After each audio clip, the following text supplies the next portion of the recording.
Vikings is first chapter of Yay! And today I bring you Restart by Gordon Korman. Lose your memory, find your life. Look at the cover. It's got broken glasses on it. Wonder what it might be about. Chase Ambrose, chapter 1. I remember falling. At least I think I do. Or maybe that's just because I know I fell. The grass is far away until it isn't anymore. Somebody screams, "Wait, it's me." I brace for impact, but it never comes. Instead, everything just stops. The sun goes out, the world around me disappears. I'm being shut down like a machine. Does this mean I'm dead? Blank. The light is harsh, fluorescent, painful. I squeeze my eyes shut, but I can't keep it out. It's an explosion. Voices are babbling all around me. You can't mistake the excitement. He's awake. Get the doctor. They said he never. Oh, Chase. Doctor? I try to make out who's there, but the light is killing me. I thrash around, blinking wildly. Everything hurts, especially my neck and my left shoulders. Blurry images come into focus. People standing and sitting in chairs. I'm lying down, a sheet over me, white, which makes the brightest even worse. I raise my hands to cover my face, and suddenly I'm tangled in wires and tubing. A clip on my finger is tethered to the beeping machine next to my bed, and an IV bag hangs from the pole above it. Thank God the lady beside me is choked with emotion. I can see her better now. Long brown hair, dark rimmed glasses.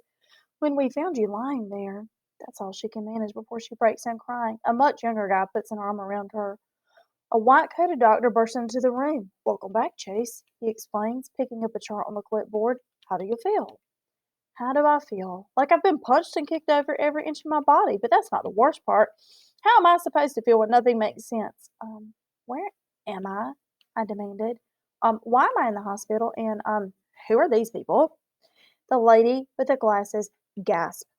"Chase, honey, it's me, Mom," she says in a nervous voice. Mom doesn't she think I would know my own mother?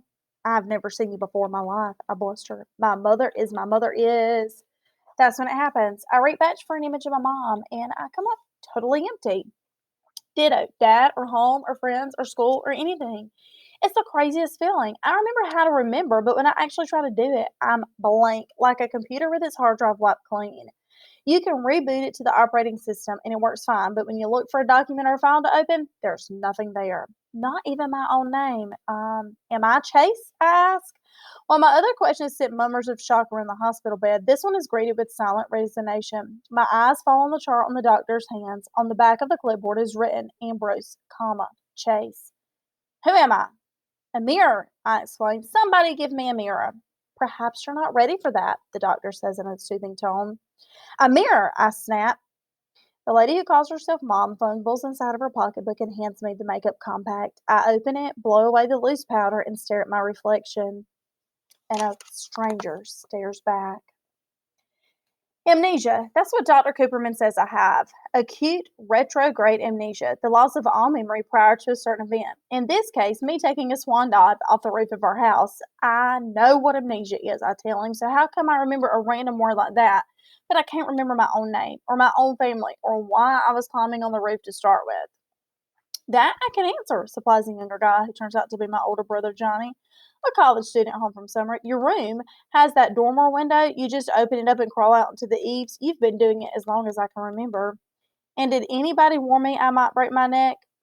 Only since you were about 6, her mother puts in. I figured if you survived this long, it was time to stop worrying. You were such an athlete, she trails off. Amnesia can be an unpredictable thing, the doctor informs us, especially with a traumatic injury like this one. We're just starting to understand which parts of the brain control which life functions, but all we know is that nothing to do with geography. Some patients lose long term memory, some lose short term memory, and others lose the ability to transform from short to long. In your case, the damage seems to be totally confined to your senses of who you are and what's happened in your life up until this point. Lucky me, I say bitterly. Cooperman raises an eyebrow. Don't knock it. You remember more than you realize. You can walk and talk and swallow and go to the bathroom. How'd you like to have to relearn everything, even how to put one foot in front of the other?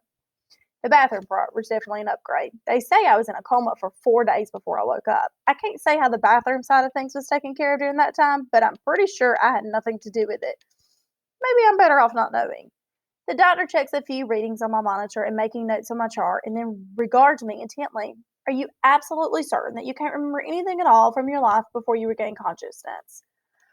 Once again, I peer back into the nothingness that was there for my memories. It's supposed to be. It's like reaching into the pocket for something that should be there but isn't. Only that something isn't keys or a phone. It's your whole life. It's bewildering and frustrating and terrifying all at the same time. Try harder, I pushed myself. You didn't just whoosh into being when you came out of the coma. You're in there somewhere. A vague image starts to form, so I bear down, concentrating with all of my might, trying to wrestle it into focus. What is it? Johnny asked breathlessly.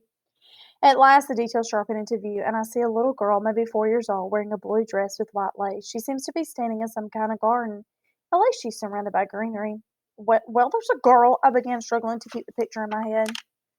Girl, Cooper meant to interest my mother. Does Chase have a girlfriend? I don't think so, Mother says. It isn't like that. This is a little kid. Helena, my mother asked. Who's Helena? Dad's kid, Johnny supplies. Our half sister. Dad, sister. I search for connection between the words and the memories then to trigger. My mind is a black hole. There might be a lot in there, but I can't get it out. Are the two of them close? Cooperman inquires. Mom makes a face. Doctor, after the accident, my husband came in to shout and accuse and punch the emergency room wall. Have you seen him here since then? While his son lay in a coma? That should have given you an idea of the relationship between the boys and their father and his new family. I don't know any Helena, I volunteered, but you can't go by me because I don't know anybody. This is just a little blonde girl in a blue dress with lace. Kind of dressed up like maybe she's going to church or something. But when I remember her and nothing else, I can't tell you. Definitely not Helena, Mama concludes. She has dark hair like her mother. Am I just crazy? Asked the doctor. Of course not, he replies. In fact, the little girl blonde haired suggests that your memory isn't gone at all. It's only your ability to access it that has been damaged. I believe that you are missing life will come back to you, or at least some of it will. This girl might be the key. I want you to keep thinking about her, who she is, and why she's so important. And remember, what everything else disappeared. If you'd like to find out what happens to Chase in Restart, and if he gets his memory back, come check it out. It's in the realistic fiction section. I hope you enjoyed our first chapter for Yay! And I'll see you guys again next week for another installment.